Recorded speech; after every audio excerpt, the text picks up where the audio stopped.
Já. Beleza, então fica.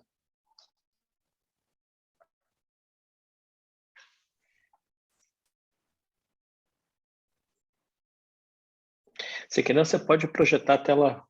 Só Pode já. no jeito aqui, só aguardar.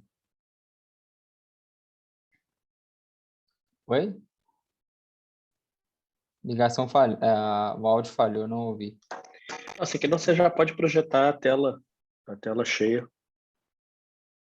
Tá, não está aparecendo tela cheia para vocês, não? Não, ainda falta você, como se você faltasse clicar aí na tela cheia. Tá aparecendo. Não, mas eu já estou em tela cheia. Deixa eu parar e conversar de novo aqui, peraí. Agora tá em tela cheia ou não? Não, não. Não? Então vou parar o compartilhamento e vou começar de novo. Compartilha em vez de compartilhar. Não sei, peraí. Deixa eu até ver aqui. Deixa eu compartilhar só. Foi Agora agora? tá. Foi. Foi. Porque eu já compartilhei a tela já. Só ver se vai passar aqui. Foi. Prontinho. Será que alguém tem notícia do Marcos? Ele está terminando de atender paciente?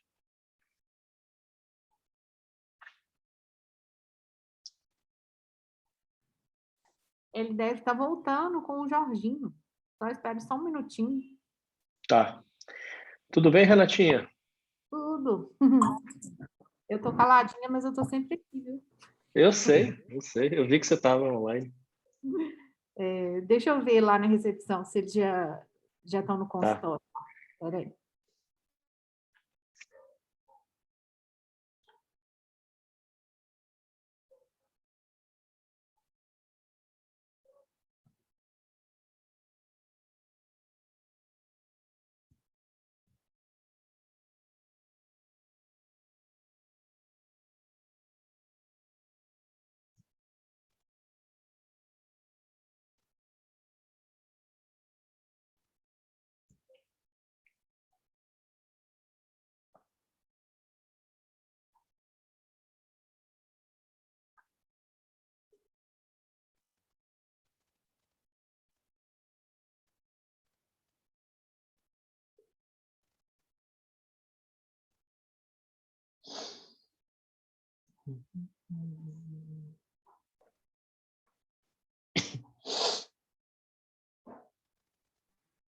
E já deve estar entrando daqui a pouquinho, porque eles já voltaram do almoço. Hoje é aniversário do Jorginho. Muito bom.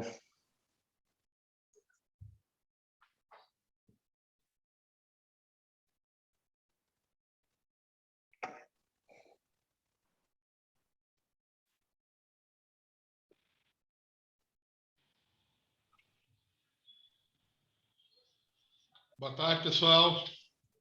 Boa tarde. Tarde, Marcos. Boa tarde, Beleza? Valaidão. Vou deixar você comandar aí, já que o Rodrigo trabalha aí, tá? Aí você faz o hostess dele, apresenta ele, tá? Tá joia. Minha trajetória. Rodrigo fez pós-graduação em São Paulo, começou com a gente aqui na área de andrologia para dar um suporte, porque precisa, né? Atualizar. Apesar que eu brinco que o papel do homem gerar uma vida é literalmente quase porra nenhuma. Tá? Ô, Rodrigo, pode começar aí que nós estamos escutando. Tá ótimo, beleza. Tá tudo certinho? Tô vendo a apresentação, me escutando todo mundo? Posso começar, né? Bom, primeiramente, agradecer a oportunidade de estar discutindo esse tema com vocês. Estou disponível e aberto a perguntas quando tiver na aula. Bom, antes de falar do tema propriamente dito, né, que é o papel do andrologista na infertilidade conjugal, eu quero me apresentar a vocês.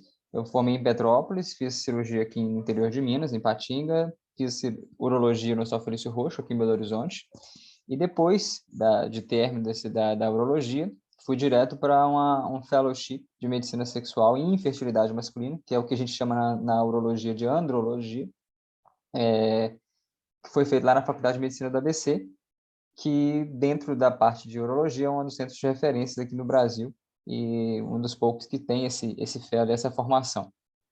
Sempre gostei da área e por isso me dediquei e quis me aprofundar mais nessa área. Bom, então a gente vai falar, vou explicar um pouquinho aí do papel, né, que eu, como urologista, posso contribuir na avaliação do casal infértil e que, principalmente nos momentos em que essa avaliação faz diferença, né, e fazer a diferença na vida, né, do paciente de uma forma geral, no sentido de poder ajudá-lo.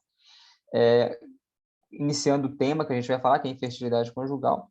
O que que é, né? A gente está falando com pessoas que trabalham com isso, mas também tem outras que talvez não conheçam, é quando o paciente, o casal, na verdade, é um dos poucos diagnósticos que é do casal, né? Que existe descrito, que não é de uma pessoa só, que esse casal está com tentativas de relações sexuais frequentes há pelo menos um ano, quando a parceira tem até 35 anos, ou mais de 6 meses, quando tem menos de 35, quando tem mais de 35 anos. Em relação à epidemiologia, eu acho bem frequente, né, essa patologia, essa afecção. Chega a 15% dos casais têm dificuldade de atingir esse primeiro filho aí, né, essa gravidez aí no primeiro ano. Quando se fala de segundo filho, essa frequência aumenta. E o fator masculino, que é o que me cabe aqui, ele pode estar presente em até 50% dos casos, seja isolado, seja em conjunto com algum fator feminino. Bom, e a gente sabe que esse processo de reprodução, esse processo é longo, é desgastante e muitas vezes para um casal é a única opção dele, né? E a gente, como profissional da saúde, como trabalhando nesta área, a gente tem que, no nosso papel, imagino, que seja otimizar cada uma dessas etapas, cada uma desses profissionais que atuam diretamente nesse processo, para fazer com que o paciente e nós também cheguemos ao mesmo objetivo, que é a criança, né? Que é o bebê. Bom, dentro desses papéis importantes, a gente cita aqui o papel do infertilidade feminino, que é muito comum, às vezes, o paciente chegar diretamente no consultório do urologista, por exemplo, pós-vasectomia, e sem a parceira ter passado, ou passou por um ginecologista geral. E a gente sabe que a abordagem é diferente, o conhecimento é diferente, a formação é diferente do infertilidade feminino que se dedica a fazer isso. Então, é comum para casal, que a mulher tem 42 anos, chegou recente no meu consultório, e quer fazer reversão de vasectomia e falou que a ginecologista falou que estava tudo certo com ela. Eu duvido, né, assim, pode até que esteja, mas acho que é pouco provável, e aí eu exijo, sim, uma avaliação por um infertileuta no sentido de não oferecer ao paciente algo que seja bom para ele, não que seja conveniente para mim. Assim também, a abordagem do urologista, ela é diferente do infertileuta masculino. Eu, como urologista geral, também posso dizer que na nossa formação, na maioria dos casos, a gente não tem muito contato com reprodução, a gente não tem contato com a infertilidade de uma forma geral. É um tema que é pouco palatável para a maioria dos urologistas, não gostam alguns deles, e não, alguns, a grande maioria, eu posso falar isso com total propriedade, que não sabem tratar bem o paciente com infertilidade masculina. Ao passo que eu já vi, inclusive, prescrever testosterona para paciente infértil, para casal infértil, para tratar a infertilidade. Então, assim, o papel do urologista no infertileuta masculino, ele é, sim, diferente, assim como o papel do infertileuta feminino é, quando comparado a quem tem ou não essa formação. O embriologista, eu costumo dizer que é 50% do meu trabalho aí, porque quando eu vou, por exemplo, recuperar um espermatozoide por uma técnica, eu preciso que ele ache o espermatozoide, né? E para isso eu tenho que entender como funciona esse processo, se é dupla checagem, não. A otimização desse processo é importante também para que os resultados, no final das contas, sejam bons, né? Além disso, outros profissionais, como psicólogos, nutricionistas, geneticistas, às vezes se fazem necessário e é preciso utilizar cada potencial de cada profissional desse para chegar a um resultado final, que seria o bebê em casa, né? Que é o nosso objetivo como profissional que trabalha com reprodução. Bom, e já entrando diretamente no tema, falando da infertilidade masculina, tem diversas causas, né? E é algo muito angustiante que até 30% dessas causas, eu não acho pouco, eu acho muito, que você tem um fator idiopático, né? Você não consegue dizer ao paciente o que está levando ele a esse quadro, né? Ao casal, de uma forma geral. E aí está envolvido nisso fatores que a gente não consegue enxergar na avaliação inicial. fatores epigenéticos, alterações endócrinas e, muitas vezes, o dano ao DNA espermático. E existem causas conhecidas, né? Entre elas, a principal é a varicocele, que é muito comum no nosso consultório, e eu vou falar um pouquinho, não das causas, mas das patologias, dos diagnósticos em si, e como eu posso agregar nesse sentido. Então, como eu falei, eu separei aqui alguns diagnósticos que é comum a gente encontrar durante a avaliação do casal infértil, e o que eu acho essencial, e que talvez faria diferença, assim, nos resultados de um tratamento de fertilização, tá? E aí, eu chamo a atenção aqui, que é uma coisa que às vezes preocupa, enfim, é que o objetivo do tratamento de um paciente, não necessariamente, ou na maioria das vezes, posso te falar isso, eu não vou mudar a indicação, por exemplo, de uma FIV, eu não vou mudar a indicação que já havia para esse paciente. A intenção é melhorar as taxas. Como eu falei lá atrás, a intenção é otimizar as etapas, otimizar os resultados em cada uma das etapas, com cada um dos profissionais. Então, a gente encontra muitas vezes esses diagnósticos e quando a gente vai lidar literalmente com a gente via que podia ter feito alguma coisa que poderia otimizar a taxa de recuperação, por exemplo, de um paciente. Dentre esses, eu citei hipogonadismo, varicocele, as azospermias e o quadro de óligo, cripto e isca, né? Eu vou começar falando deles, por quê? Porque talvez esse caso, esse diagnóstico, seria o caso que menos vem para mim. Antes de uma FIV, né? E existe, sim, um papel dele que a gente poderia atuar de forma a melhorar as taxas, melhorar os resultados reprodutivos desse paciente. Definindo aí o que é óleo, o que é cripto. Óleo é uma contagem abaixo de 16, né, milhões, e cripto é quando você não acha nada na análise inicial, e quando faz uma centrifugação dessa análise, se acha algumas centenas de espermatozoides. Outra coisa muito importante, que o ideal é não indicar uma biópsia testicular antes de você fizer um espermograma com centrifugação, né? Com processamento, porque aí existe a opção, né, a possibilidade de eu achar algumas dezenas de espermatozoides que seja de forma que evite uma punção do testículo, tá? E a infertilidade sem causa aparente é quando nem o homem nem a mulher identificou o fator, ou seja, o homem tem uma concentração normal e ele simplesmente, esse casal, não engravida. E não é pouco comum também no consultório, não. Dentre esses casos que eu citei, que eu vou começar falando, né? Uma coisa importante que a gente tem que avaliar, já que quantitativamente me permite uma FIV, me permite eu seguir o tratamento desse paciente, é avaliar a qualidade desses espermatozoides. Então, hoje está muito em voga essa questão da qualidade, né? E para isso, um dos testes que a gente avalia, na verdade, a integridade, a função do espermatozoide é a fragmentação do DNA. Por quê? O DNA do espermatozoide ele pode sofrer algum tipo de dano, né, nesse processo dele, e ele é mais frequente, esse dano, já em estudos de estatística, esse dano ao DNA do espermatozoide é mais frequente naquele casal onde o homem é infértil, tá? E a gente sabe, pelos trabalhos e da literatura, que já é sabido, que pacientes que têm uma alta fragmentação de DNA têm resultados ruins de gestação, seja natural, seja por reprodução assistida, tá? Esses resultados ruins implicam em baixa taxa de fertilização, taxa de implantação, aumento de aborto, enfim, os resultados reprodutivos do homem que tem uma fragmentação aumentada são ruins. Geralmente, a gente utiliza o valor de referência de 30%. Existem técnicas diferentes, então por isso é importante saber qual é a técnica utilizada. Quando se tem mais que 30% de fragmentação, considera aumentado. Abaixo de 20% é normal. Entre 20 e 30%, a gente costuma dizer uma zona cinzenta aí, tá? Dependendo muito da técnica aí que foi utilizada para essa fragmentação. Dentre essas causas que fazem essa fragmentação estar aumentada, existem os fatores intrínsecos. O que são fatores intrínsecos? São aqueles que ocorrem durante a formação do espermatozoide, durante a compactação do DNA dele, eles se fragmentam por algum motivo. Ou fatores extrínsecos, que é quando os radicais livres de oxigênio, que estão presentes no nosso corpo, lesa esse DNA. E quando esses radicais livres estão presentes em maior número?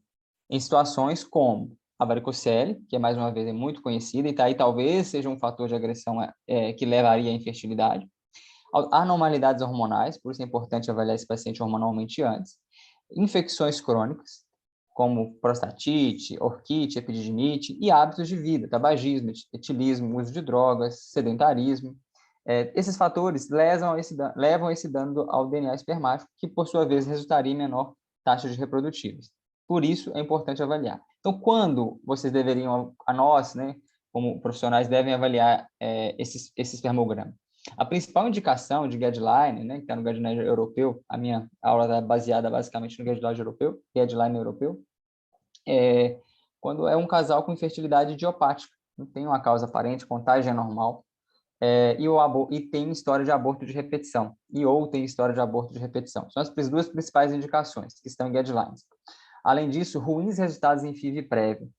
O casal já tiveram um resultado muito ruim. Por exemplo, teve recentemente um casal que me procurou, que foi uma determinada clínica, aqui em Belo Horizonte, outra, e ele estava muito insatisfeito porque ela tinha feito uma fertilização, tiveram 5 embriões, se eu não me engano, e no final todos degeneraram, não sobrou nenhum embrião. E aí fez a fragmentação depois disso, e aí ele estava com a fragmentação de 70%. E aí, olhando ao paciente, né, examinando e conversando com ele, ele era tabagista, acho que, se eu não me engano, usuário de drogas, ele tinha varicocele, enfim, ele tinha fatores de risco para aumento do DNA. E a mulher me questionou, por que não fizeram, doutor, isso antes?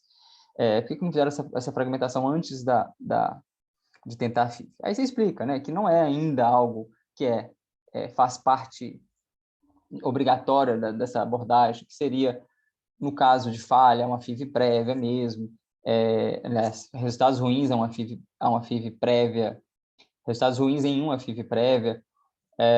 Enfim, a gente tenta menosprezar ou diminuir esse fator dela de irritabilidade aí, por não ter feito isso antes, ter tido um custo nisso antes, e que agora ela teria que fazer outra FIV. Só te dando um exemplo que é corriqueiro isso acontecer, né? Aparece muitos pacientes, às vezes, insatisfeitos no sentido de fazer depois algo que poderia ter feito antes, mas, enfim, a maioria dessas coisas não fazem parte da abordagem inicial geral, né? São dados pormenores que ainda estão começando a ter evidências melhores sobre isso. A fragmentação é uma delas. Então, nesses homens que têm esses fatores de risco, ou que têm resultados ruins, ou infertilidade idiopática, aborto de repetição, ou tem uma varicocele importante, tabagista, usuário de drogas, seria importante, pelo menos, oferecer ao paciente, olha, quando você tem uma fragmentação aumentada, pode ter resultado ruim. Você quer fazer um teste? Você acha que é importante? Porque a quantidade está boa, mas a qualidade pode não estar. Então, e você tendo essa história de aborto, talvez seria interessante, por exemplo, né? Seria interessante a gente olhar a fragmentação antes. Esse paciente pode passar por algum tipo de tratamento, pode ou não melhorar.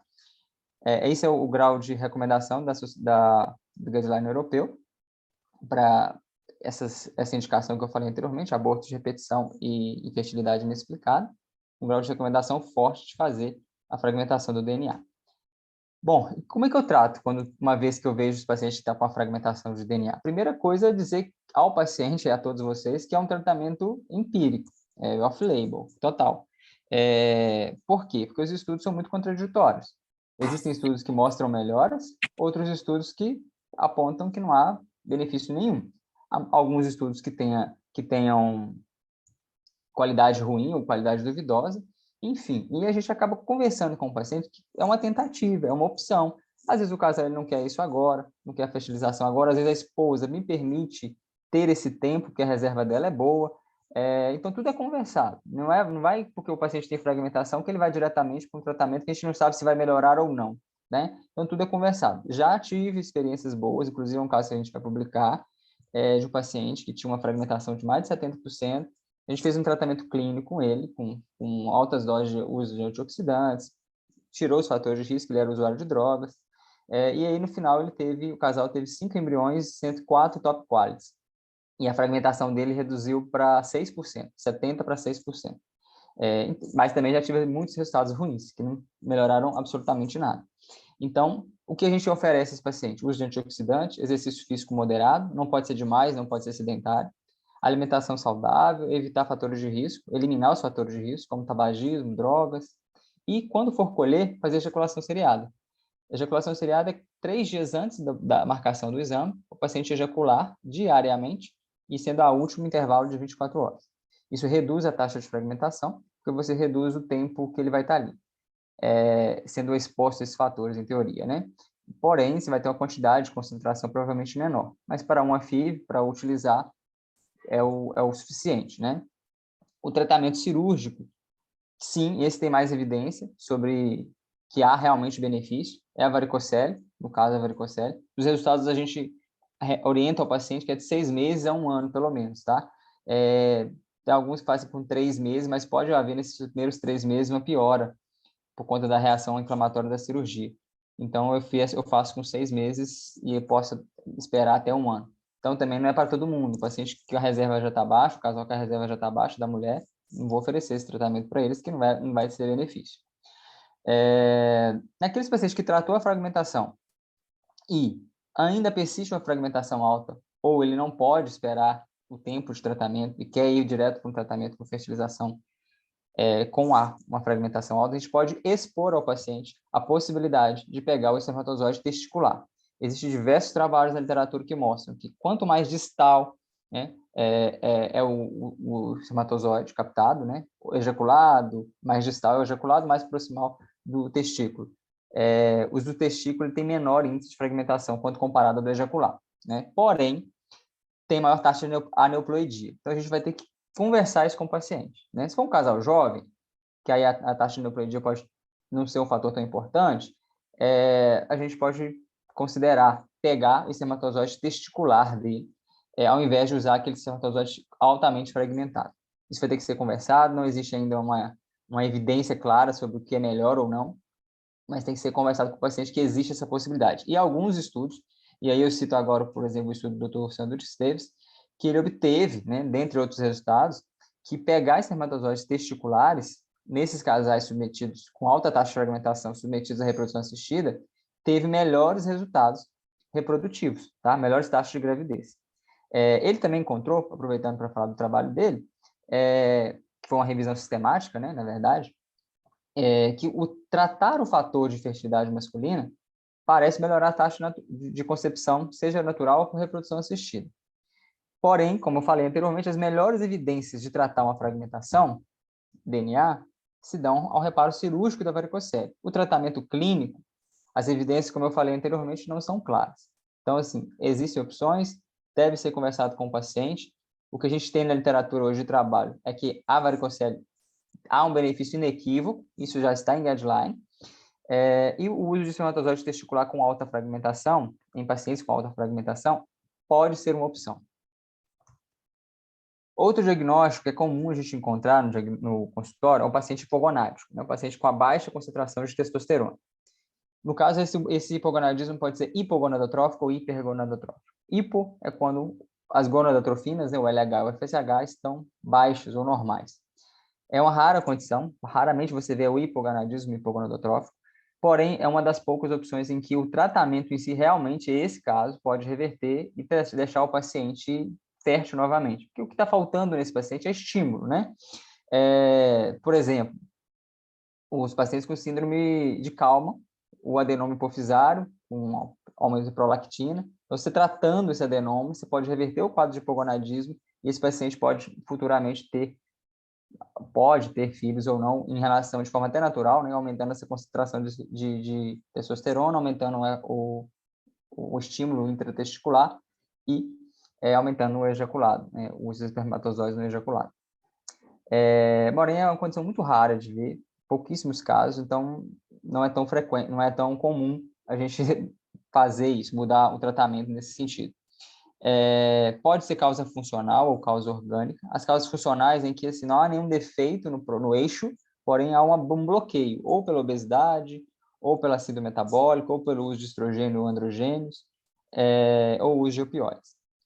Quando se há uma causa orgânica, o indicado é fazer a terapia com reposição hormonal, né? Essa reposição hormonal é com HCG ou FSH. Lembrando que o HCG ele faz o papel do LH, né? E o FSH vai estimular a célula de Sertoli a produzir espermatozoide. Quando houver macro ou microprolactinoma, tem que ser feito tratamento específico, ou com cabergolina ou com neurocirurgia. Tá? Eu já fiz diagnóstico de tumores de hipófise em homens inférteis que não sabiam que tinham macroprolactinomas, aliás, foram microprolactinomas, e foi necessário tratamento posteriormente. Quando esse bloqueio é funcional, por exemplo, na obesidade, não há nenhum problema na produção. A produção está ok, só está bloqueada por algum motivo. Então, nesse caso, a gente pode lançar mão de remédios também de uso off-label, que é o clomifeno, que ele vai inibir a inibição do estrogênio ao eixo, tá? E, consequentemente, aí você acaba aumentando a concentração de testosterona intratesticular e aumenta a espermatogênese.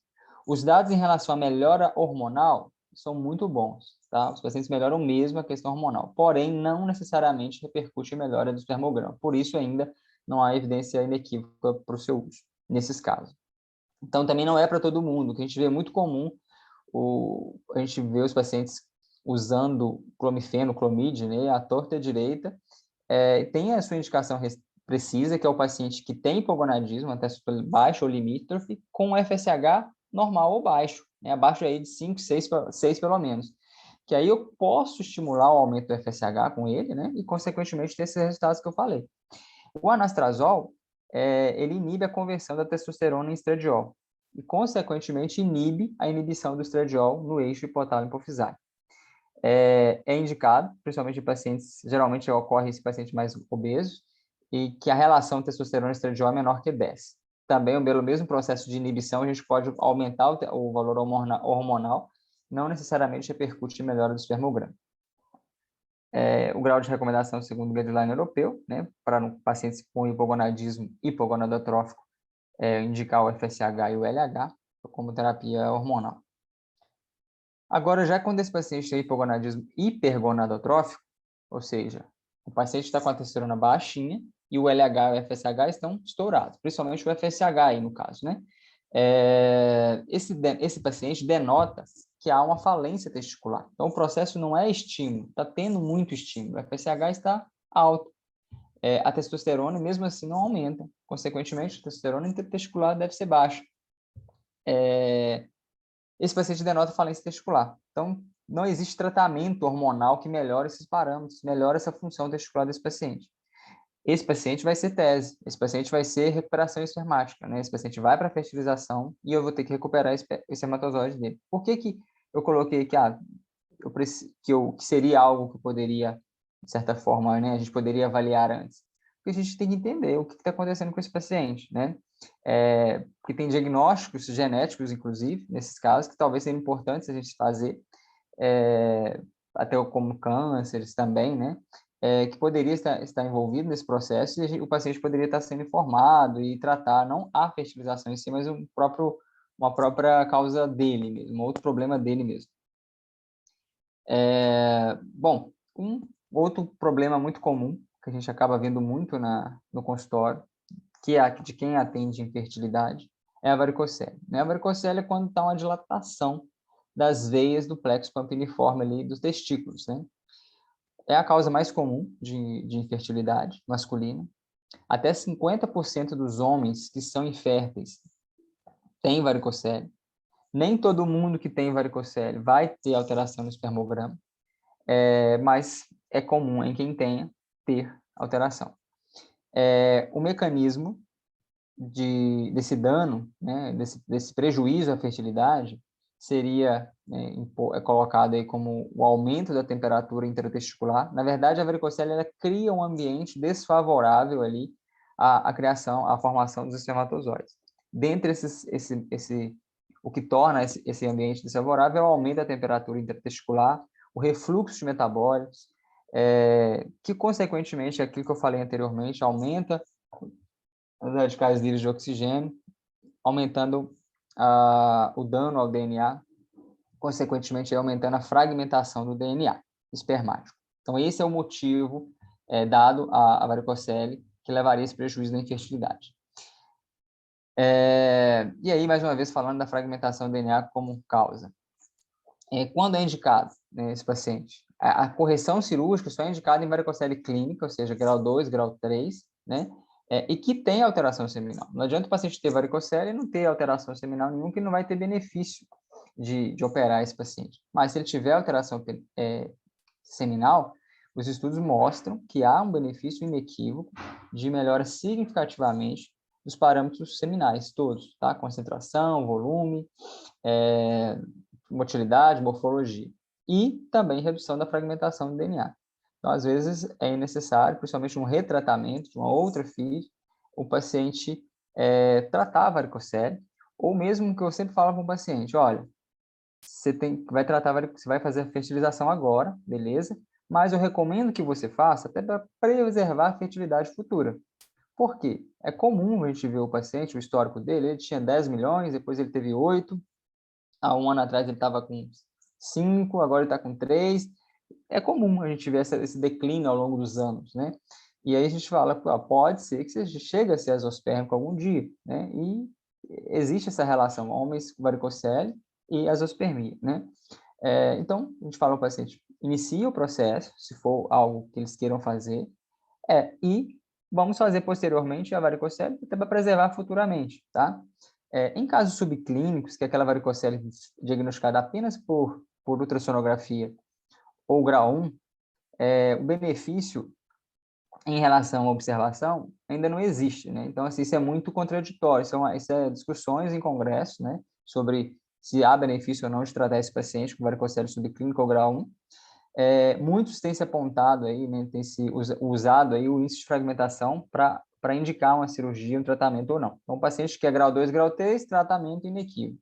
Grau 1 e subclínica, geralmente pede-se, se há algum fator ou outro importante, ou a fragmentação do DNA, para embasar o tratamento cirúrgico. Eu, pessoalmente, não indico tratamento cirúrgico subclínico e grau 1. Não faço de rotina a fragmentação nesses pacientes, a não ser que ele tenha história de um aborto de repetição, tenha resultado de uma FIV prévia ruim, aí sim a gente pode pesquisar, mas de rotina, acho que não justifica. Primeiro o paciente tem que tentar. E com grau de recomendação forte, o tratamento, né, da varicocele nesses casais, onde a mulher tem uma boa reserva ovariana, segundo o guideline europeu. Aqui eu trouxe um estudo, né, para ilustrar isso que eu estou falando, foi para o Vahid, em 2018, foi uma coorte prospectiva de 30 homens com varicocele, de grau 1 a grau 3. E eles fizeram 4 testes funcionais, antes da varicocele e 3 meses depois da varicocele. Dentre esses testes funcionais, um teste de fragmentação, era um deles. Os resultados desse estudo mostrou que teve efeitos positivos em todos os parâmetros ali do espermograma, né? Além disso, teve melhora em todos os parâmetros, todos os testes funcionais. Então, teve melhora no espermograma, quantitativamente, e teve melhora nos testes funcionais, ou seja, uma melhora também qualitativa, incluindo redução da fragmentação do DNA. Porém, ele notou, aquilo que eu falei anteriormente, que os efeitos que foram significativamente estatísticos, que foram estatisticamente mais significativos, foram nos pacientes que tinham varicocele grau 2 e grau 3. Então, resumindo o que eu falei, né? Varicocele é importante sempre, principalmente, no caso, quando é grau 2 e grau 3, tá? Que aí sim, os resultados e o tratamento dela antes pode resultar em melhora das taxas reprodutivas. No caso da zoospermia, talvez isso aqui seja um ponto também muito importante, porque às vezes a gente acha que a zoospermia é tudo igual, né? O paciente não tem, independente da causa, é o mesmo prognóstico. E não é. Isso muda muito, tá? Tem, como vocês sabem, a zoospermia obstrutiva e a não obstrutiva. E o ideal é fazer uma distinção do que eu estou falando. É uma zoospermia obstrutiva ou não obstrutiva? Porque o prognóstico é totalmente diferente, tá? Dá para se ter uma ideia apenas com parâmetros clínicos com sensibilidade de mais de 90% se essa zoospermia é obstrutiva ou não, baseado no valor do FSH e do volume testicular e do epidídimo. Então, quando você tem um volume testicular normal aumentado, com o epidídimo geralmente aumentado, e o FSH normal, posso dizer com mais de 90% de chance de acertar que é uma zoospermia obstrutiva. Quando é uma zoospermia não obstrutiva, geralmente o volume do testículo é reduzido, pode-se ver isso através de um ultrassom, por exemplo.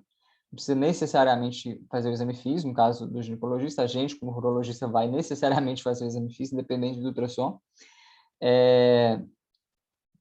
E o FSH vai estar lá em cima, ou seja, mostrando falência testicular, né? Um FSH superestimulando o testículo e o testículo pequeno. Denota, como eu falei anteriormente, falência, e o prognóstico desse paciente é muito ruim. A taxa de recuperação num paciente não obstrutivo é menos de 50%. A taxa de recuperação no paciente com azoospermia obstrutiva é mais de 90%. Então, o prognóstico de recuperação é ruim e o prognóstico do espermatozoide é ruim. Existem estudos que mostram que, esses fizeram essas taxas, né? Quando se faz fertilização no paciente com azoospermia obstrutiva ou não obstrutiva, os resultados da obstrutiva são melhores, porque funcionalmente também esses espermatozoides da azoospermia não obstrutiva não são tão bons, né? Não tem a mesma qualidade da não obstrutiva. Então é importante ter essa ideia, tá? De que nós estamos falando antes de indicar necessariamente uma biópsia. Se o paciente ele for obstrutivo, eu vou discutir com o paciente. Ele pode desobstruir, quer desobstruir, como eu falei no começo da aula lá, e já estamos caminhando para o fim. Nem todo paciente vai ser candidato a uma terapia, independente do mesmo que ele queira, né? Por exemplo, chegou um paciente que eu comentei anteriormente, que queria fazer a reversão, uma mulher 42 anos, tinha 20 anos de vasectomia. Você vai conversar com o paciente e mostra para ele a realidade. Olha, apesar de você querer, não é bom os resultados. Sua esposa já tem uma idade mais avançada, talvez seja necessário avaliar, e as suas chances de recuperar, de recanalizar, não são tão boas, que já tem 22 anos de cirurgia. O paciente muda a opção de tratamento uma vez que você passa para ele confiança do que você está falando. Então, é possível? O paciente quer? As condições me permitem obstruir? A idade da parceira, a reserva dela, o tempo de obstrução? Beleza, vamos fazer. Não é possível? Vamos passar para o próximo tratamento, tá? Que seria a fertilização in vitro. Agora, a gente não pode também demonizar, ou o que muita gente fala, a reversão, como se fosse algo, muito pelo contrário. As taxas de sucesso, para quem tem, por exemplo, até 10 anos de reversão, de vasectomia, são mais de 90% de recanalização, tá? Mas, obviamente, tem que levar em consideração outras coisas. Então, a reversão, resumindo, ela é um tratamento efetivo, mas ela tem a sua indicação precisa. Tem pacientes que vão se beneficiar muito da reversão e tem pacientes que não, tá? E aí o paciente que não se beneficia, ele continua no tratamento dele. Pode ser feita a cirurgia por vaso ou vasostomia, que seria os deferentes diretos sendo ligados, né? Ou vasoepididimostomia, que você desliga o deferente no epidídimo. Geralmente em casos que tem obstrução epididimária. Agora, não é possível, o paciente vai seguir na FIV, qual que é a opção de tratamento desse paciente? PESA, né? Eu vou recuperar esse espermatozoide do epidídimo, tá? Aqui o guideline europeu, com os graus de recomendação do que eu falei ali, né? Da reversão e de oferecer a recuperação espermática em pacientes que vão para a fertilização. Então, o paciente que vai para um procedimento de recuperação, considerando que ele é obstrutivo, é uma outra coisa que eu chamo a atenção. Muitas vezes é feito nesse paciente biópsia testicular. Não é o recomendado. Tá? O paciente obstrutivo PESA, que é a aspiração do epidídimo. E já com frequência vi alguns casos de paciente submetido a uma TESA. Não, vai achar espermatozoide, porém o que acontece? É um espermatozoide imóvel, às vezes os testes não conseguem determinar com precisão se aquele espermatozoide está vivo ou não, né? Porque ele está imóvel, você não pode fazer testes para avaliar a utilidade dele. Às vezes ele está mais imaturo do que o ideal seria, e é utilizado na FIV e os resultados são ruins, né? Então, a técnica preferida, a técnica de escolha, é a punção do epidídimo, é a PESA, tá? Ela é um procedimento rápido, pouco invasivo e é feito com anestesia local. Uma agulha fina, aquela da agulha de insulina, eu colho o material e entrego para o embriologista. A questão é que tem pouco material colhido e geralmente não me permite congelamento, ou eu tenho que fazer várias punções para ter o congelamento. Já a mesa, a indicação talvez melhor seria para aquele paciente que quer congelar. Que assim, não acho, sendo muito objetivo, não acho que traz nenhum benefício em relação à PESA, você pegar o espermatozoide a olho nu ou com microscopia, porque vai ser feito, tudo bem, você pode ter uma visualização melhor ali dos túbulos, etc., mas não vejo tanto benefício. Se eu não acho na PESA, eu vou fazer outros procedimentos que eu vou falar posteriormente, que me permite recuperar com mais de 90% de chance. Agora, a MESA, a grande vantagem dela me permite extrair mais espermatozoide do que eu extrairia por uma PESA, com uma punção. E aí eu consigo criopreservar esses espermatozoides de forma que esse paciente possa utilizar futuramente, se ele desejar, né? A grande desvantagem é que o maior custo é tecnicamente mais difícil e não está disponível a qualquer qualquer local, né? Você tem que levar um paciente para o hospital, etc. Então, o custo é muito maior, a logística também é maior. E as taxas de sucesso chegam a mais de 90%. Agora, a vasospermia não obstrutiva. Uma coisa que eu acho muito importante a gente lidar aqui, gente, sempre que o paciente tiver um diagnóstico de vasospermia obstrutiva, não obstrutiva, eu acho que é obrigatório, está no guidelines, né, nos guidelines você vai ler sobre, talvez a parte urológica aí, né, de andrologia, que é obrigatória a avaliação do homem, tá? Porque existem várias causas diferentes, com prognósticos totalmente diferentes, com situações diferentes, né? Como, por exemplo, todos os pacientes então devem passar com o urologista, que é exospérmico não obstrutivo, e deve ser feita avaliação médica, hormonal, genética, ultrassonográfica, se for necessário. Por quê? Entra naqueles diagnósticos anteriormente que eu falei. Às vezes um paciente que é um hipogonadismo, em que talvez, né, se for hipogonadotrófico, se eu estimular ele com algum HCG ou FSH, a chance de recuperação dele vai passar de quase 0 para quase 100, né? Então, melhora as taxas de recuperação desse paciente. Então, é aquilo que entra naquela primeira slide lá, otimizar cada fase do processo. Eu tenho obrigação de eu tentar levar esse paciente para uma recuperação o melhor possível, hormonalmente, até mesmo psicologicamente, se for o caso de avaliar. Então, deve-se avaliar o perfil hormonal antes da captação e o paciente deve passar por essa avaliação antes de ser indicado no procedimento de captação, o ideal. Síndromes genéticas, Klinefelter, a gente observa que os pacientes Klinefelter, a taxa de recuperação é muito ruim. Então, a gente tem que conversar com o paciente da possibilidade, às vezes deixar um sêmen de retaguarda com ele, falar assim, olha, a chance de recuperação é muito ruim, você quer tentar recuperar, nós vamos tentar recuperar, porém, as taxas são essas, e aí, talvez seria interessante para vocês deixar aqui um sêmen de doador, que se não encontrar no dia, sua esposa pode ser utilizada no mesmo momento com sêmen de doador. Tem gente que faz questão que seja o dele, tem gente que não. Então, assim, é algo que é preciso e existe a possibilidade de conversar isso com o paciente. Síndrome de Kalman e principalmente as microdeleções, tá?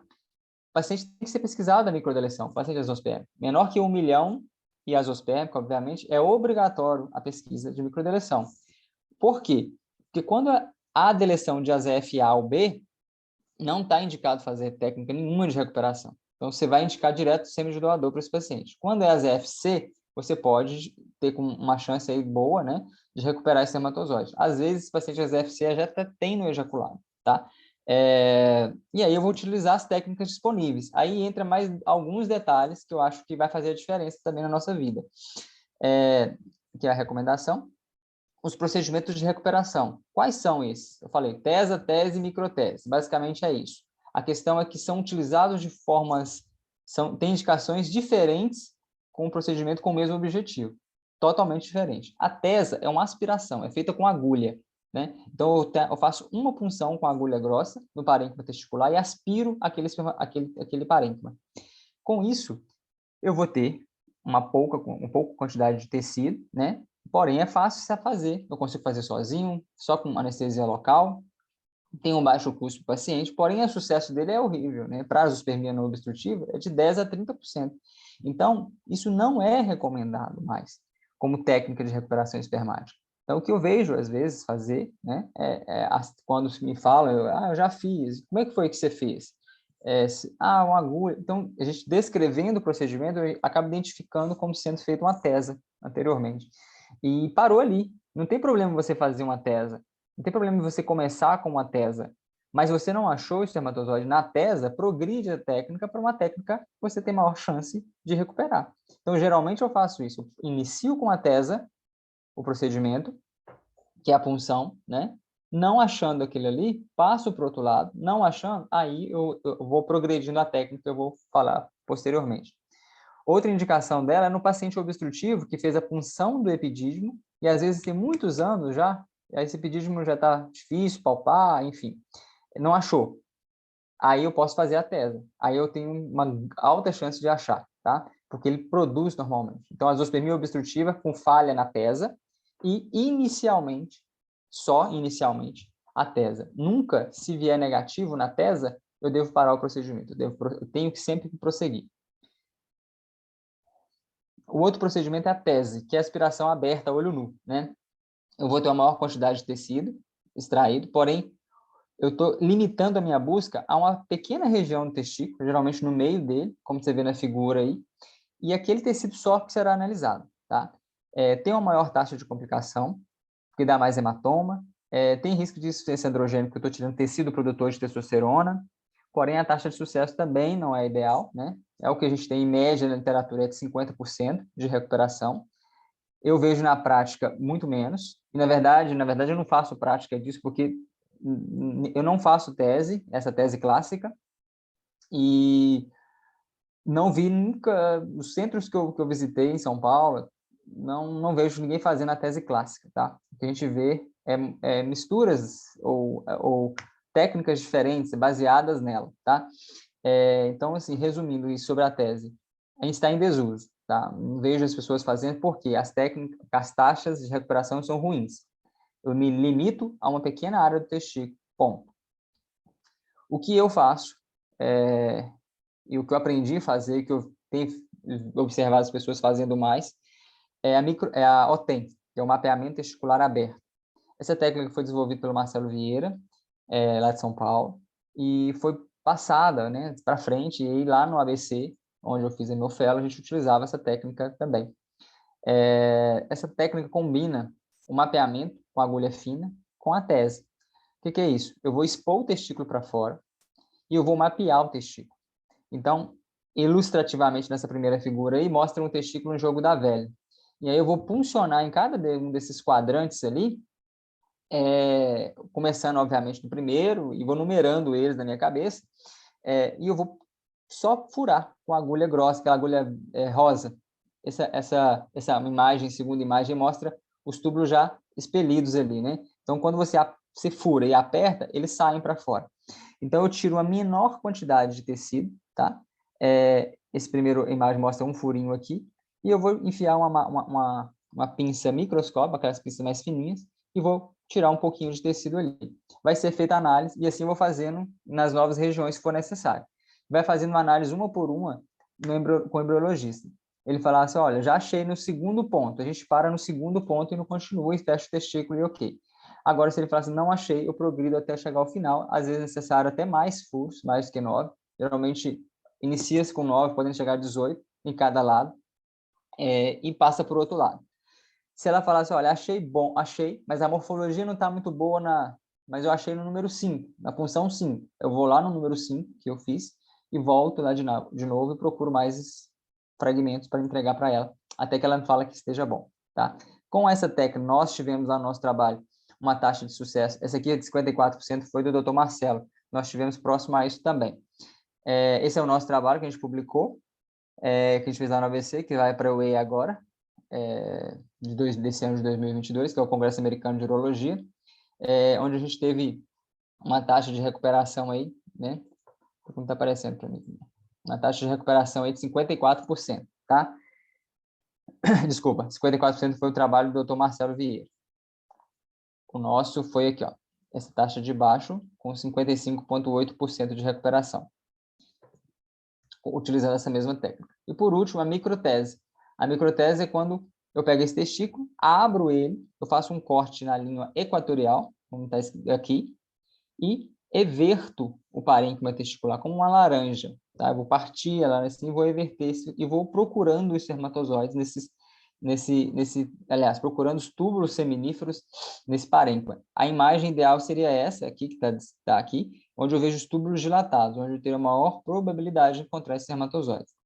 Porém, é um procedimento que eu acho muito mórbido, assim, faço um corte no testículo muito grande, tem a que está descrita na literatura com a maior taxa de sucesso, de 43% a 63%. Tá? Nas maiores estudos aí, 63%. Nos melhores resultados aí. A média é em torno de 50% também. Então, não há diferença estatisticamente significativa entre a microtese e a OTEM. Por isso, eu prefiro fazer a OTEM, porque eu acho menos mórbido o paciente e eu consigo utilizar a estrutura da própria clínica. Uma vez que, quando eu for fazer a microtese, eu tenho que levar o paciente para um hospital que tenha microscópio cirúrgico, eu tenho que levar a equipe de embriologia, ou pelo menos um embriologista para lá, para analisar aquele espermatozoide lá. Às vezes, o microscópio não é o ideal que ele vai levar.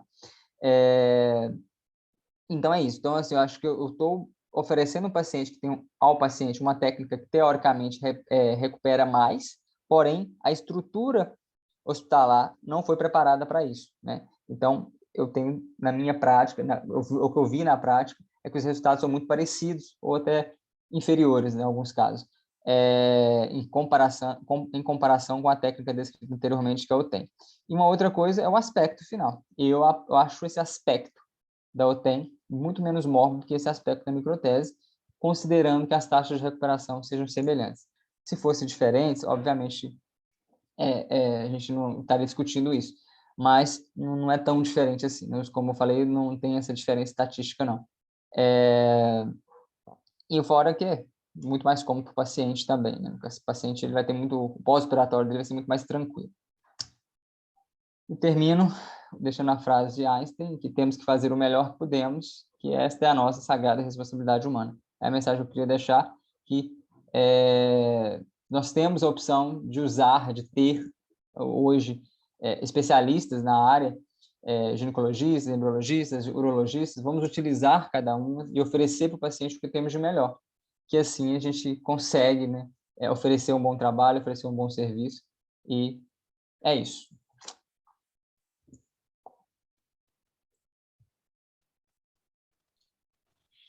Parabéns, Rodrigo, muito boa, excelente. Tema muito polêmico, né? Essa fragmentação do DNA aí, você vê no Congresso americano, teve uma aula dizendo que não altera nem a taxa de aborto, que não muda nada tratar ou não tratar, você vai e volta, é igual Covid, vai e volta, né?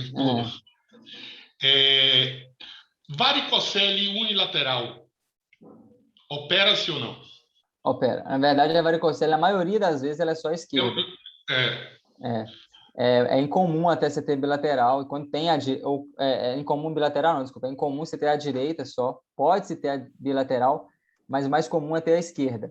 E tem indicação de operar, isso não muda. A indicação baseia-se ela ser clínica ou não, ela ser palpável ou não, e ter alteração no espermograma. E o refluxo, por exemplo? Marcos, deixa eu dar uma palavra em relação a isso. Desculpa, Rodrigo. Parabéns aí. Sou seu colega também, urologista, trabalho com fertilidade, Rodrigo. Em relação a isso que você falou, eu discordo. Tá? Eu considero a varicocele uma doença sistêmica. Tá? Na maioria das vezes, ela é subdiagnosticada pelo urologista, que na maioria das vezes ele vai avaliar a varicocele à esquerda, porque é a varicocele mais facilmente diagnosticada. Mas você tem varicocele palpável e que muitas vezes é subdiagnosticada e o paciente, isso não é incomum, voltar ao meu consultório num pós-operatório de varicocelectomia à esquerda, eu fazer um ultrassom bem feito, que é um exame que tem uma validade importante, né, num lugar apropriado, com temperatura ideal, gel morno, onde você não vai ter constrição do cremaster e diminuição de visualização de refluxo, e você vê que ele ainda tem varicocele. Então, ele foi subtratado. Então, na minha prática, eu opero varicocele bilateral. Isso é uma coisa que eu faço desde a minha escola de formação. Eu não falei que eu não opero. Eu estou falando assim, não há uma indicação de falar assim, ser unilateral, na verdade, que eu falei errado. Ser unilateral não tem indicação, tem que ser bilateral para operar. Se você tiver varicocele bilateral, você vai operar bilateral. Eu opero a que tiver, eu só opero ela sendo clínica. Eu não opero ela só vista no ultrassom. Agora, se ela sendo uni ou bilateral, estendo varicocele, ela tem indicação de operar. Porque o que é muito discutido é em relação à doença ser uma doença unilateral, né? Tem muitos... Então, eu vejo isso com muita frequência. Pacientes que operam varicocele unilateral e persistem com doença que foi subdiagnosticada do lado direito, que é uma varicocele que você não vai ter a exuberância que a esquerda tem, né? E a gente fica com muito preconceito em relação ao exame ultrassonográfico, porque a gente sabe que na prática, via plano de saúde, ele é muito mal feito. E aí, na maioria das vezes, quando se faz um exame ultrassonográfico, que é o subsídio que o urologista acaba tendo, né, chega para ele, só que ele tem varicocele do lado esquerdo, entendeu? Isso é muito, muito comum. Você deve pegar isso, André. Você vê que o paciente chega só com ultrassom de varicocele esquerda. Nunca tem a direita. Eu não considero muito o ultrassom, eu considero mais o meu exame físico do que o próprio ultrassom, porque a primeira coisa que eu pergunto para o paciente, esse exame foi feito em pé? Ele fala assim, não. Eu falo, tá bom. Aí já passo daí, porque o exame físico e o ultrassom deve ser feito com o paciente em pé, com todos esses critérios que você falou ali, no ambiente aquecido, etc., para saber se tem varicocele ou não. Então, se chega um paciente falando que não tem varicocele no ultrassom, e eu palpo varicocele, grau 1, grau 2, grau 3, que seja, eu falo para o paciente que ele tem, e que se o ideal era ele repetir um ultrassom, mas aí ele tem que fazer no lugar adequado, em pé, na posição ortostática, né? Com o gel aquecido, etc. Então, não deixo de indicar uma varicocele se o paciente não tem ultrassom, não tem no ultrassom. E também essa questão que você ia perguntar do refluxo, né, doutor Marco? Também acho que não é algo que eu dê tanta relevância. O que mais, a minha relevância maior é na questão de eu palpar a varicocele e saber se ela está tendo alteração seminal ou não. Essa é a principal indicação de se fazer. Se ele tem ou não refluxo, pode ser muito dependente de quem está fazendo o exame, ver e relatar isso para mim. Pessoal, alguém quer fazer alguma pergunta? Não, só algumas considerações. Eu achei que conseguiu resumir aí na aula bastante coisa, né? Foi muito assunto. Tem muita coisa para falar, né? A técnica do Marcelo é uma técnica que ele apresentou no Congresso Brasileiro. Eu tive até a oportunidade de conversar com ele, que tem tido uma boa perspectiva. Eu acho que isso tem até interesse, Rodrigo, que um dia eu poder estar contigo aí fazendo isso. Te faço uma visita aí para a gente fazer, porque aqui a gente usa muito mais a biópsia aberta, convencional e com uso de microscópio, né? Mas, assim, achei bem legal a aula, quero te parabenizar. E, repito, eu acho que o que o Marcos falou, a fragmentação do DNA é uma coisa ainda bem questionável. A própria Sociedade Europeia ela não recomenda para homens não exospérmicos a biópsia, né? Então, eu, na prática, procuro trabalhar com ejaculado, que é o que o laboratório também sente que os resultados são melhores, Sim. que acho que a Natália pode dizer isso até melhor, né? A dificuldade que a gente acaba tendo de recuperar espermatozoide testicular. Mas foi maravilhosa a aula aí. Em outro momento, a gente vai ter a oportunidade de conversar mais, Rodrigo. Vamos sim. Eu quero falar. Estão me ouvindo? Não sei se saí do mudo. Tá. Boa tarde, doutor Rodrigo. Eu sou Natália, virologista, chefe aqui da Origem Rio. Não te conheci ainda. Queria parabenizar pela sua apresentação. Vou te falar que você foi ótimo, porque você fez a apresentação que eu estava preparando para fazer. Só que nada melhor do que ouvir um outro urologista falando o que eu queria falar. Tem muito mais peso do que eu falando. Excelente. Tudo que você falou bem o que eu ia falar mesmo. Gostei de ouvir. E eu queria saber a sua experiência, a sua estratégia, quando você faz recuperação cirúrgica, em que casos você prioriza fazer a utilização dos espermatozoides a fresco, né, fazer a ICSI no mesmo dia, e quando que você prioriza fazer com congelado e não utilizar a fresco? Não, geralmente o congelado eu deixo só de backup do paciente que já tenha. Tipo assim, o paciente fez vasectomia, ele tem congelado. Aí, se ele quer usar, eu converso com o paciente. Nunca, eu prefiro, a minha primeira opção é fazer o congelado. Eu sempre, se o paciente ele não tem espermatozoide congelado, por exemplo, e aí eu vou extrair espermatozoide com o procedimento de tese, a biópsia, né, que chamam de biópsia aí, os espermatozoides vão sair muito pouco, mesmo que eu acho, vão ser muito poucos, né? E aí eu vou ter que utilizar ele a fresco. E se eu congelar, a qualidade deles vai ficar muito ruim posteriormente. Morre-se muito no congelamento e no descongelamento. Mais de 30%, 40%, ou de 30% a 40% morrem esses espermatozoides. Então, se eu congelar 30 espermatozoides, vai morrer 40%. E esses que ficam, a qualidade vai ser ruim, eu não utilizo. Eu sempre ofereço para ele o a fresco. Excelente. É isso que eu tento sempre falar aqui na clínica, mas aqui a gente faz de rotina sempre o uso de congelado. E eu sempre falo, vamos fazer a fresco, e eu tenho uma dificuldade de conseguir utilizar esses sêmens esses espermatozoides de tese e microtese. A Igor saiu. Poxa, Igor, era para você ouvir isso. Queria que o Igor ouvisse isso, porque é uma eterna luta aqui com a gente para usar fresco. Mas que bom que eu ouvi os resultados são melhores, na minha opinião, e na literatura também, utilizando a fresco. Não a minha opinião, né? A literatura. Sim. Muito obrigada, doutor Rodrigo. Nada. Mais alguma pergunta, galera? Então, Rodrigo, parabéns. Vamos dar tudo encerrado. Em breve, juntos de novo. Vamos. Obrigado, gente. Um abraço. Um abraço a todos. Estou disponível, viu? Oi, Marcos.